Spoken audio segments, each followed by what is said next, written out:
ಮಲಯಾಳಂ ಭಾಷಾ ಮಸೂದೆ ಹೆಸರಲ್ಲಿ ಕಾಸರಗೋಡಿನ ಕನ್ನಡ ಸಂರಕ್ಷಣೆಯ ಕಾಳಜಿಯ ನೆಪದಲ್ಲಿ ಮಸೂದೆಯಲ್ಲೇನಿದೆ ಎಂಬ ವಾಸ್ತವ ಅರಿಯದೆ ಕರ್ನಾಟಕದ ಸಿಎಂ ಸಹಿತ ನೀಡುತ್ತಿರುವ ಕೇರಳ ವಿರೋಧಿ ಧೋರಣೆಯ ಹೇಳಿಕೆಗಳು ಅನಗತ್ಯವಾದ ಭಾಷಾ ಸಂಘರ್ಷದ ಗಲಭೆ ಎಬ್ಬಿಸುವ ಹುನ್ನಾರದಂತೆ ಭಾಸವಾಗುತ್ತಿರುವುದಾಗಿ ಸಿಪಿಐಎಂ ಮಂಜೇಶ್ವರ ಏರಿಯಾ ಕಾರ್ಯದರ್ಶಿ ಕೆಆರ್ ಜಯಾನಂದ ಆರೋಪಿಸಿದ್ದಾರೆ.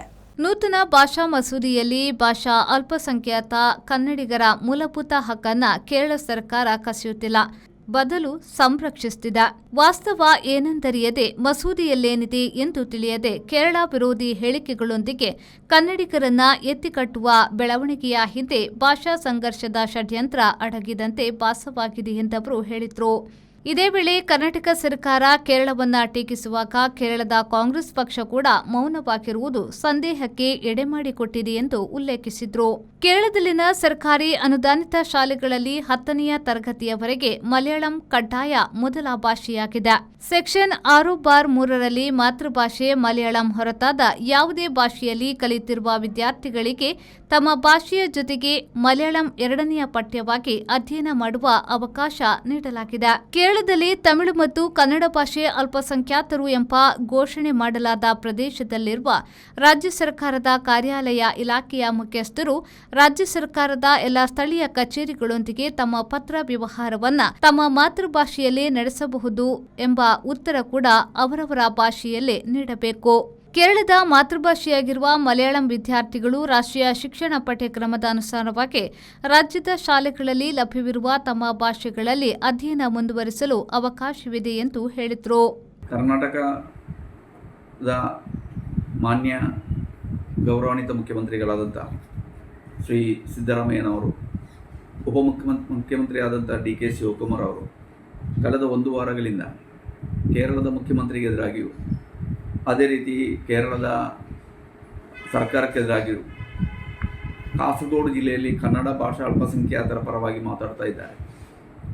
2025ರಲ್ಲಿ ಕೇರಳ ಸರ್ಕಾರ ಅಂಗೀಕರಿಸಿದಂಥ ಮಲಯಾಳ ಭಾಷಾ ನಿಯಮದ ಅಡಿಸ್ಥಾನದಲ್ಲಿ ಕಾಸರಗೋಡು ಜಿಲ್ಲೆಯಲ್ಲಿರುವಂಥ ಕನ್ನಡಿಗರನ್ನು ಕೇರಳ ಸರ್ಕಾರ ವಂಚಿಸುತ್ತದೆ, ಕನ್ನಡಿಗರ ಅವಕಾಶವನ್ನು ನಿಷೇಧ ಮಾಡುತ್ತದೆ ಎಂಬಂಥ ವಾದಗತಿಗಳನ್ನು ಈ ಗೌರವಾನ್ವಿತ ಮುಖ್ಯಮಂತ್ರಿಗಳು, ಕರ್ನಾಟಕ ಮುಖ್ಯಮಂತ್ರಿಗಳು ಮಂಡಿಸ್ತಾ ಇದ್ದಾರೆ.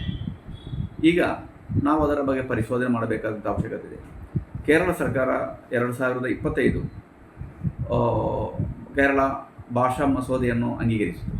ಮಲಯಾಳ ಭಾಷೆ ಮಾತೃಭಾಷೆ ಎಂಬಂಥ ಘೋಷಣೆಯೊಂದಿಗೆ ಕೇರಳ ಸರ್ಕಾರ ಈ ಮಸೂದೆಯನ್ನು ವಿಧಾನಸಭೆಯಲ್ಲಿ ಎಲ್ಲ ಪಕ್ಷಗಳ ಸದಸ್ಯರುಗಳು ಚರ್ಚೆ ಮಾಡಿ ಒಮ್ಮತದಿಂದ ಅಂಗೀಕರಿಸಿದಂಥ ಒಂದು ಮಸೂದೆಯಾಗಿದೆ ಭಾಷಾ ಮಸೂದೆ.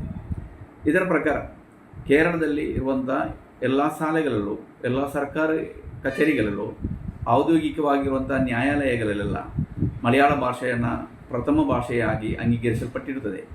ಅದೇ ಸಮಯದಲ್ಲಿ ಕೇರಳ ಸರ್ಕಾರ ಅಂಗೀಕರಿಸಿದಂಥ ಭಾಷಾ ಮಸೂದೆ 6ರಲ್ಲಿ 3 ನಮ್ಮ ರಾಜ್ಯದಲ್ಲಿರುವಂಥ ಎಲ್ಲ ಶಾಲೆಗಳಲ್ಲಿ